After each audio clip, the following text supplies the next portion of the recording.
A maioria dos empresários brasileiros comete um erro básico que pode custar literalmente tudo. Tudo mesmo. Casa, carro, as aplicações financeiras da família. E olha, o pior de tudo é que a maioria deles nem sabe que está fazendo isso. E estudos mostram que essa é uma prática comum entre a maioria dos pequenos e médios empresários. E quando a crise chega, eles descobrem tarde demais que esse erro pode fazer os seus bens pessoais responderem pelas dívidas da empresa. Então, se você tem uma empresa e já usou o caixa dela para pagar uma conta pessoal, esse vídeo pode te salvar de perder tudo que você construiu. E o meu nome é Niklaus Limborso, eu sou advogado e neste canal ajudo pessoas em cenário de crise e endividamento bancário. E o meu papel é ajudar você a sair das dívidas. E hoje nós vamos falar de um erro que parece inofensivo no dia a dia, mas que se transforma numa verdadeira bomba quando você mais precisa se proteger. E o nome técnico disso é confusão patrimonial. Mas eu acho que você pode chamar isso do que realmente é.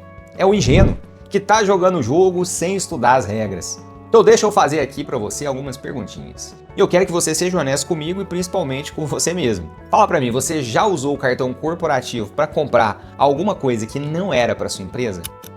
E você tem assim uma conta bancária separada da pessoa física e da pessoa jurídica, mas às vezes você dá uma misturadinha? E você já comprou algo em nome da empresa, mas usa exclusivamente de forma pessoal? Se você respondeu sim para pelo menos uma dessas perguntas, seja muito bem-vindo ao clube dos 70 a 85% dos empresários brasileiros que fazem exatamente a mesmíssima coisa.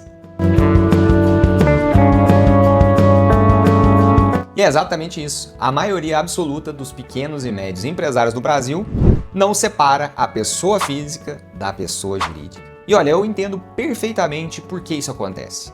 Afinal de contas, você está aí lutando para fazer a empresa sobreviver, para fazer as coisas acontecerem, tem muita conta para pagar, funcionário, fornecedor, e aí de repente surge uma continha ali urgente, você pensa assim, eu vou tirar aqui da empresa porque afinal de contas é tudo meu mesmo, né? Você pensa isso, fala a verdade.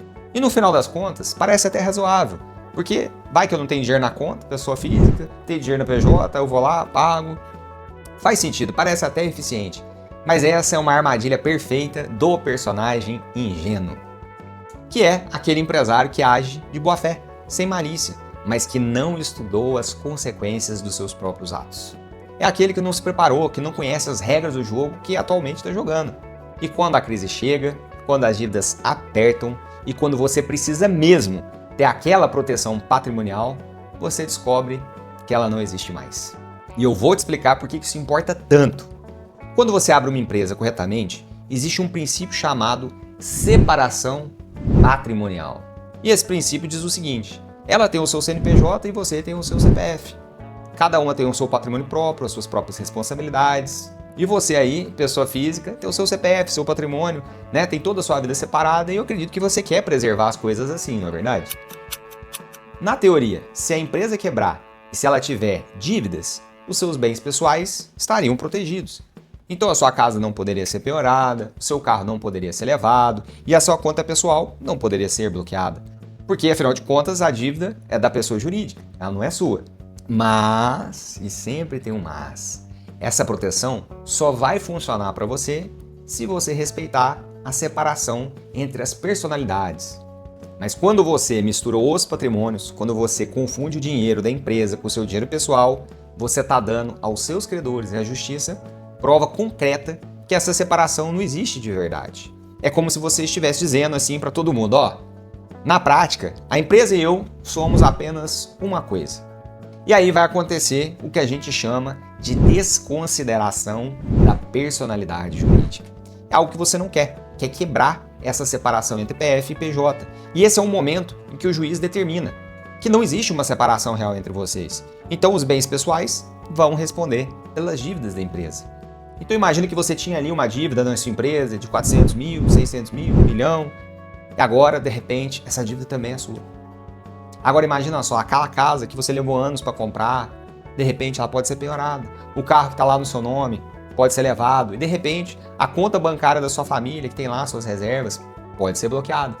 Isso tudo porque o artigo 50 lá do Código Civil Brasileiro fala que a confusão patrimonial é um dos motivos que levam a essa desconsideração das personalidades jurídicas. E os tribunais brasileiros têm aplicado isso todo santo dia. E eu vejo isso acontecer com muita frequência no meu escritório. Empresários que achavam que estavam protegidos, que tinham um CNPJ, que tinham um contrato social, mas que misturavam tudo no dia a dia e aí entraram em uma grande rascada. Agora conta pra mim aqui, eu quero saber qual que é a sua opinião. Qual que é a pior escorregada que um empresário comete em matéria de misturar pessoa física e pessoa jurídica? Mas vou te falar, tem algo ainda mais cruel nessa história. Você sabe qual que é o momento em que a maioria dos empresários descobre que tem esse problema? Com certeza não vai ser na época boa, quando os lucros estão ótimos. Porque vai ser justamente no momento que ele está tentando sair das dívidas e ver um credor fazer força na justiça para receber. E pode ser inclusive naquele momento que você está ali fazendo uma negociação com o banco, tentando resolver o seu problema, e aí vem essa péssima notícia para dificultar tudo. E eu posso te dizer que todo credor adora descobrir uma confusão patrimonial. Porque afinal de contas isso gera uma grande vantagem para o seu credor, porque além de ir atrás da empresa, ele tem também o seu patrimônio pessoa física para poder cobrar, receber e ir atrás. E você quer saber quais são as pegadinhas mais comuns nessa história? Eu vou te falar. Primeiro é usar o caixa da empresa para pagar despesas pessoais. Aquele boleto da escola do seu filho, que você utilizou ali o caixa da empresa para pagar, a fatura do seu cartão de crédito pessoa física, que você utilizou o dinheiro da empresa, de repente o financiamento do seu carro, a conta do supermercado. E tem também a outra, que são as contas bancárias compartilhadas ou mal separadas. Tem aquelas pessoas que recebem faturamento da empresa na conta pessoa física, que pegam cheques da empresa e descontam lá na pessoa física, recebe Pix da empresa na pessoa física. E tem também aquele vai e vem de dinheiro entre as contas, que no final das contas não está muito bem documentado, não está bem explicado. E tem a terceira pegadinha, que é comprar bens para a empresa, mas usar na forma pessoal. Acontece muito com carro. A pessoa compra o carro em nome da empresa, buscando de repente até um descontinho, e usa apenas para os interesses pessoais. E tem aqueles que chegam até comprar na sua própria pessoa jurídica um imóvel para morar. E tem uma quarta pegadinha, que é não fazer as retiradas de prolabore formal ou distribuição de resultados, conforme está previsto lá no contrato social. E aí a pessoa vai lá e simplesmente saca o dinheiro quando está precisando, sem registrar, sem formalidade, enfim, sem seguir regra nenhuma, sem deixar isso dentro das formas legais. Cada uma dessas práticas que eu acabei de falar só vão evidenciar que você está em uma confusão patrimonial. Então, quero te convidar, comenta aqui embaixo. Você já fez alguma dessas coisas sem saber que isso aí tinha um grande risco? E o meu papel aqui não é só tacar fogo e te deixar preocupado. O meu papel aqui é trazer a dica do aliado. O meu papel é ser seu companheiro, é ser o seu aliado nessa jornada. Então nós vamos falar aqui do que realmente importa, que é como você vai se proteger disso. Como que você vai criar uma blindagem real entre a sua pessoa física e a sua empresa. Bom, vamos começar do básico. O primeiro passo é você fazer a separação bancária e ela precisa ser absoluta. Conta da PJ, conta da PF, cada um com seus interesses. Nunca misture. Todo centavo que você tirar da sua empresa, ela precisa sair pela forma de um prolabore ou por meio de distribuição de resultados. E aqui é muito importante você ter uma atenção, uma dica extra que eu vou te dar aqui. Empresa que não está pagando impostos não pode distribuir lucro, tá? E o segundo ponto aqui é você precisa formalizar as coisas. Então, toda movimentação precisa estar registrada lá nos seus livros contábeis e você, para que isso ocorra, precisa combinar com o seu contador. É importante, falando em contador, que você tenha em mente que você precisa de um bom contador. Não pode ser só aquele que vai entregar a declaração ou te mandar a guia. O contador precisa registrar adequadamente as suas movimentações e também ser uma fonte de orientação para você.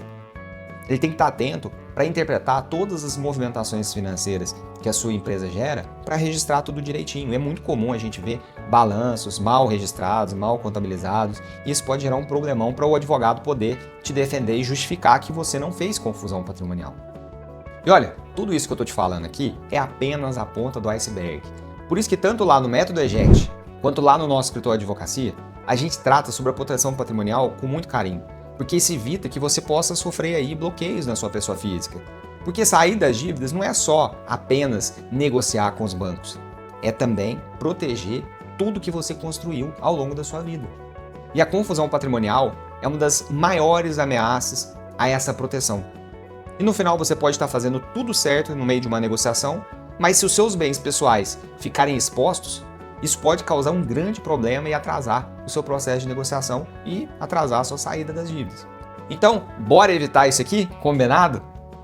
E olha, eu quero te convidar a seguir este canal e também ativar o sininho das notificações para que você não perca os próximos vídeos. Afinal de contas, eu quero ser o seu aliado nessa jornada contra as dívidas. E eu te convido a clicar no botãozinho aqui em cima, no card, ao final desse vídeo, para que você possa ver um outro vídeo onde eu te explico como funciona o método EJECT. Eu vou deixar o link fixado também aqui nos comentários. E olha, lá nesse vídeo eu ensino um sistema de 7 módulos para que você possa sair das dívidas de verdade, com estratégia jurídica, com proteção patrimonial e com negociação inteligente.